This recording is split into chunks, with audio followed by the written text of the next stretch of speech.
Miracle, এক একটা অলৌকিক।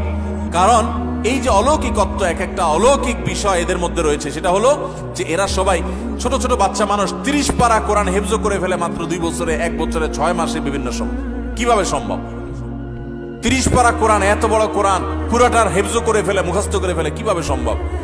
যে কয়েকটা সিক্রেট আছে, এই সিক্রেটস গুলোর মধ্যে একটা সিক্রেট হলো, একটা রহস্য হলো যে হেফজুখানায় 100% ছেলেরা রাতে তাড়াতাড়ি ঘুমায়।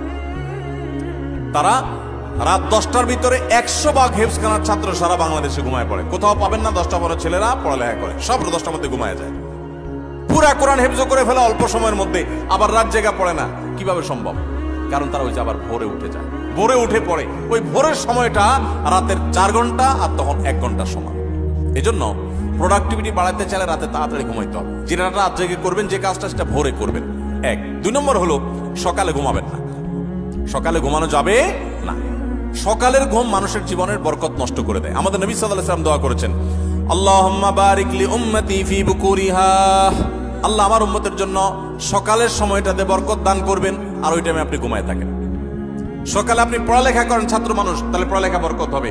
আপনি কর্মজীবী কাজ করেন, আপনার কাজে বরকত হবে। আপনি কৃষক কৃষি কাজ করেন, আপনার জীবনে বরকত হবে। আমাদের সমাজে, আমাদের দেশে 9টা 10টা, সকাল 9টা 10টা 11টা আগে দোকান খোলে না, কারণ পাবলিক ঘুমায় থাকে না। একটা রাত জায়গা আড্ডা মারে আর সকালে ঘুমায় থাকে। ঠিক না ভাই? ঠিক। আমাদের প্রোডাক্টিভিটি নষ্ট হয় এই কারণে।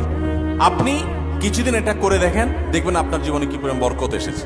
আলহামদুলিল্লাহ, আমি আমার বাসায় আমার ফ্যামিলির সদস্যদের এটার উপরে উদ্বুদ্ধ করেছি, তারা আমল করে, রাতে তাড়াতাড়ি ঘুমায় পড়ে। 10টার ভিতরে সবার ঘুম শেষ, আর সকালে কোনো ঘুম নেই। ভোর থেকে উঠে যার যার কাজে সে লেগে যায়। আবার দরকার হলে দুপুরে একটু ঘুমাবেন, সুন্নাত সেটা।